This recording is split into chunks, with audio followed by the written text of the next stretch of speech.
Сайн бацхан уу, хам борхцоо YouTube чаналд маань татам морил би Мишель. Та бүхэнд амлсан ёсороо TikToker Bella Porsche-ийн амьдралын талаар дэлгэрэнгүй мэдээллийг үргэлжлүүлэн хүргэх гэж байна. Энэ удаагийн бичлэгээрээ Bella Porsche-ийн цэрэгтэйсэн амьдрал, за тийм мөн хувийн амьдрал нь яагаад TikTok хийх болсон, яаж TikTok дээрх амжилт олсон, за мөн ямар шивээс хийлгээд маш их шүүмжлэлийг өөртөө авсан зэрэг мэдээллүүдийг хүргэх болно.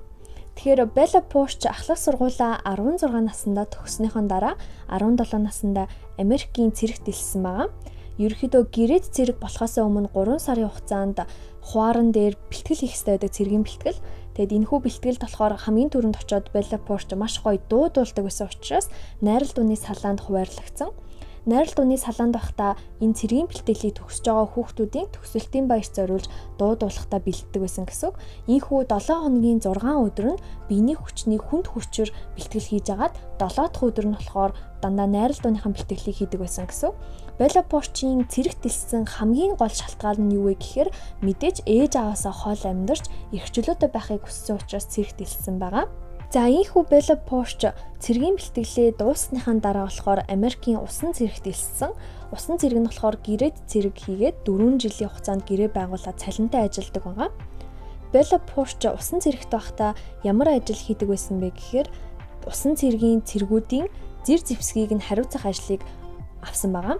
Энэ нь болохоор зэр зэвсэгнүүдийг цэвэрлэх, янзлах, за тэгээд ажиллагаанд орохоос өмнө ажиллаж байгаа эсхийг нь шалгах үүрэгтэй гэсэн. Bella Porsche болохоор өөрөө 5 feet 2 инчийн өндөртэй. Энэ нь болохоор 155 см гэсэн.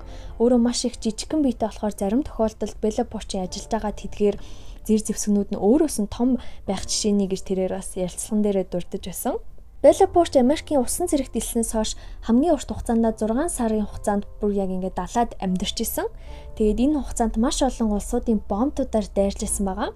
Түүнд хамгийн их сэтгэл үлдээсэн хоёр улс нь болохоор Австрали болон Сингапур хоёр улс байсан гэж тэрээр хэлсэн. Учир нь Сингапур улс нь маш их цэвэрхэн, дээрээс нь Сингапур улсад хүмүүс хүртэл ингээд гудамжинд богц ажиллах боломжгүй байдаг. Тийм цэвэрхэн улс байсан учраас түүнд маш их сонин сэтгэл төрүүлсэн гэж тэрээр бас хэлсэн байлээ. Далаа дээр ийм урт хугацаанд ингээд амьдрахад толгой эргэх, дотор муухай оргих гэд маш олон асуудлууд биеинд тулгардагаас гадна сэтгэл зүйд нь маш их хохирол учирдаг. Ийм учраас ерөнхийдөө цэргүүд маш их сэтгэл гутрал буюу depressionтэй байдаг юм байлээ. За тэгээд энэ хугацаанд болохоор Bella Porsche маш их зориг төвчээрийг өөртөө суулгасан. Хэдий хажуугаар нь зориг төвчээрийг суулгахаас гадна түүнд бас сэтгэл гутрал PTSD-ийн бас хүндрэх зэрэг маш олон асуудлууд тулгарч байсан. Түрүүний бичлэгэн дээр хэлснээр болохоор PTSD нь болохоор Post Traumatic Stress Disorder буюу маш том хүндхэн үйл явдлын дараах сэтгэл зовнилын нэг эмгэг байгаа. Тэгээд энэхүү эмгэг нь Bella Porsche-ийн хувьд цэрэгт байхдаа маш их илүү хүндэрч исэн учраас цэргээс ерөөхдөө 4 жилийн гэрээнд тусаад гарах хэрэгтэй болж исэн юм байлээ. Тэгээд цэрэгт байхад нь эмчнэр болохоор сэтгэл судлаач нар хүн болгон дээр тулж ажилладаг. Тэгээд Bella Porsche бүр маш их амиа орлохыг хүссэн suicidal болсон байсан учраас Bella Porsche-ийг 4 жилийн гэрээ дуусны дараа цаашид айрамдаа ажиллах хэрэггүй. Ерөнхийдөө амралт авсан дээрээ гэж сэтгэл судлаач нар нь өөртөө зөвлөсөн байлээ.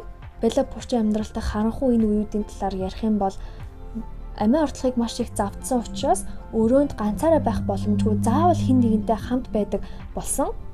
За ингээд ийхүү Bella Porsche 4 жилийн усан цэргийн гэрээгээ дуусгасныхаа дараа сэтгэл зүйн эрүүл мэндийг нь анхаарах одоо тийм эмчлэх програмд явах уу эсвэл гэртээ харах уу гэдэг сонголтоо тулгарсан. Иймээс Bella Porsche ямар шийдвэр гаргасан бэ гэхээр мэдээж ээж аав дээрээ буцаж очихыг хүсэхгүй.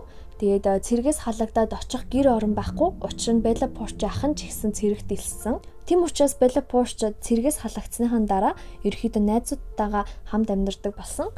Тэгээд Хавайд хамгийн сүүлийн жилдээ цэргийнхаа үүргийг гүйцэтгэсэн учраас Хавайд ерөөхдөө амьдраад ихэнх цагаа видео тоглоом тоглож унтаж өнгөрүүлдэг байсан. Тэр дундаа Fortnite тоглоомыг их тоглодог байсан гэж тэрээр хэлсэн байлаа. За ингээд ийхүү Bella Porsche Хавайд хэсэг амарсныхаа дараа найзуудтайгаа Мавид нүүсэн байгаа.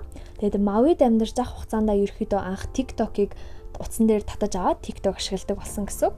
Түүний TikTok ашиглаж эхлэх шалтгаан нь юу байсан мэхээр найзууд нь Bella Porsche руу маш их TikTok-ийн бичлэгнүүд явуулдаг байсан. Тэгээ Bella Porsche application татаж аваагүй болохоор заавал Safari-гаар орж бичлэгүүд нь үзэх хэрэгтэй.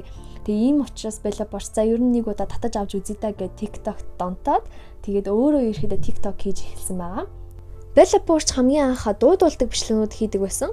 Тэгээ анх 10,000 үзэлт аваад ерөөхдөө маш олон сая үзэлтийн төлөө өөрийгөө зорж исэн болохоор жоохон шантарж исэн гэж тэрээр хэлсэн байсан. Дунд нь бас хит хит удаа TikTok хийхэ болж исэн. Яагаад тэгэхээр маш их сөрөг сэтгэгдлүүд Bella Post-ийн бичлэгний доор байдаг байсан байлаа. Ийхүү Bella Post өмнөх бичлэгэн дээр үзүүлсэн 51.1 сая лайктай TikTok-ийн хамгийн их лайктай бичлэгний эзэн болсноор түүний TikTok-ийн од болох, дуучин болох замнал эхэлсэн гэж хэлж олно. Энэ бичлэгний дараагаас Bella Post руу маш олон менежерүүд холбогдсон.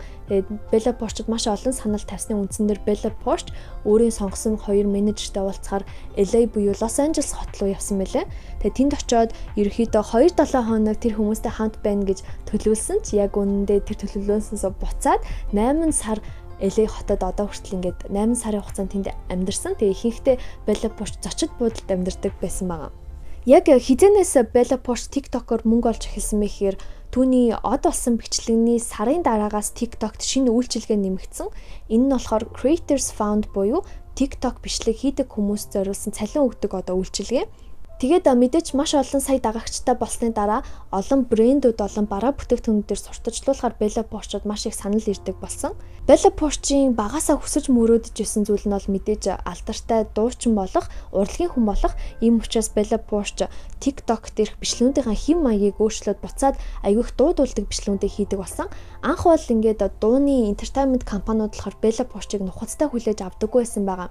Ягаад тэгэхээр нэг л TikTok хийдэг охин гэж бодоод ерөөхдөө бол тийм үл ошоодаг байсан. Тэгээд сүүлдээ дуулдаг бичлэгнүүд нь маш их од болтдог болсноос хойш Bella Post дуучныхаа карьерийг эхлэх боломжууд асар ихээр нэгдсэн. Ийхүү Bella Post одоогийн гэрээд компанитайгаа гэрээ байгуулад тэгээд Build a Beach гэдэг Suburban-тай нийлж дуусан байгаа. Саяхан бас хэдхэн хоногийн өмнө Inferno гэдэг Bella Post-ийн шинэхэн дуу цацагдтыг та бүхэн мэдж байгаа хаа. Bella Post болохоор амжилтанд яаж хүсэн талаараа хэлэхдээ ерөөхдөө manifestation гэдэг аргыг хэрэгэлдэг гэдгсэн.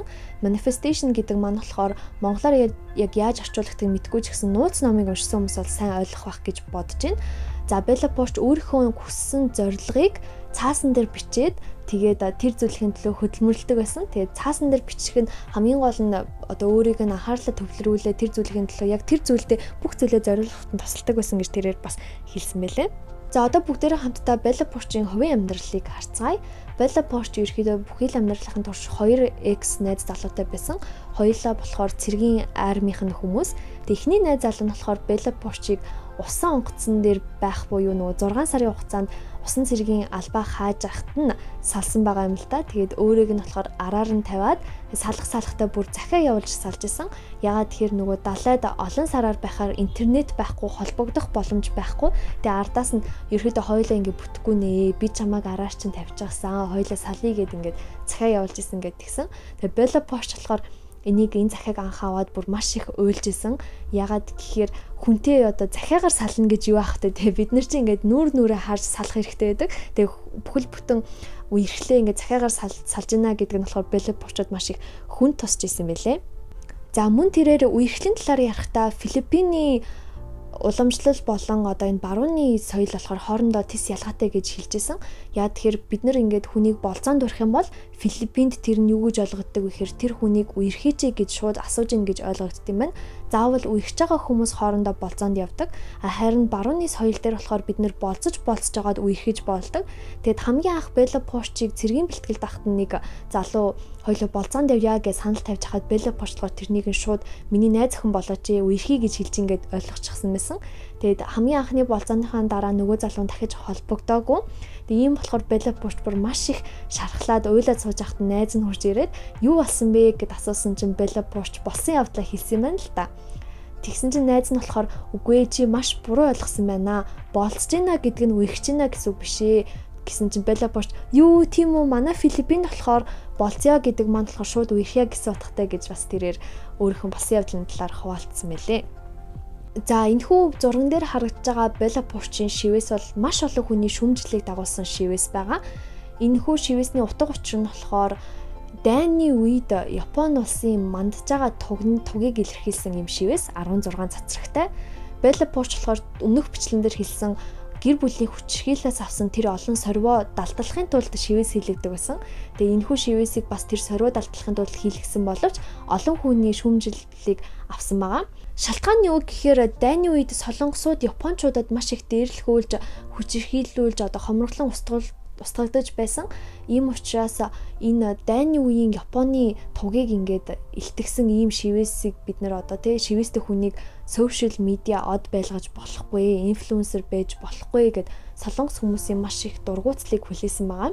Тэгээ Bella Poarch болохоор энэ үйл явдалд ямар хариу өгсөн бэ гэхээр намайг үнэхээр уучлаарай. Би солонгос хүмүүсээс маш их уучлалт гуйж байна. Яг тэр би анх энэ шивээсийг хийлгэхдээ Японы энэ түүхийг мэдээгүй байсан юм аа. Тэгээд би мэдсэн даруйда энэхүү шивээсээ далдлуулахаар лазерын ажилбарт орсон гэж тэрээр Twitter-тэй хариу өгсөн байлээ. Bella Poarch өнөөдрийн хүрсэн өндөрлөгтөө хүрэхийн тулд маш их хэцүү замыг туулсныг бид нар харлаа. Энэ бичлэгээрээ би та бүхэнд ямар мессеж санааг хэлхийг хүсэж байна гэхээр хэрвээ таны ойр тойронд хэн нэгэн сэтгэл готрол, сэтгэл зовнилтой байх юм бол хизээж тэр хүнийг зүгээр болно гэд битгий хаяараа, зөнд нь битгий орхиорой, заавал ярилцаж тусламжийн гараа сунгаарай гэж хүсмээр байна. Ягаад тэгэхээр сэтгэл готролтой маш удаан хугацааныхан бол энэ нь эргээд амиа орлоход хүртэл хүрэгдэг. Тийм учраас хэрвээ таны ойр тойронд хэн нэгэн найз нөхөд, дүүнэр ах эгч чинь хинж байж болно. Хэн нэгэн сэтгэл готролтой байх юм бол заавал дагуулж яваад сэтгэл зүйчдэр очоорой гэж би зөвлөмөр байна. За мөн та ч ихсэн энэхүү бичлэгийг үзэж байгаа та ч ихсэн өөрийнхөө сэтгэл зүйн эрүүл мэндэд анхаараарай. Бид нэр зөвхөн биеийнхээ эрүүл мэндэд анхаардаг. Гэхдээ хүний сэтгэл зүйн эрүүл мэнд маш их чухал байдаг учраас өөрийнхөө сэтгэл зүйн эрүүл мэндэд анхаарч маш гоё дуу сонсож, дуртай хоолой идэж, бясалгал сайн хийж агаарай гэж зөвлөмөр байна. За дараагийн бичлэгүүдээр олон сонирхолтой мэдээллүүдийг хүргэх болно. Ингээд өнөөдрийн бичлэг маань энэ хүрээ дуслаа. Баяртай.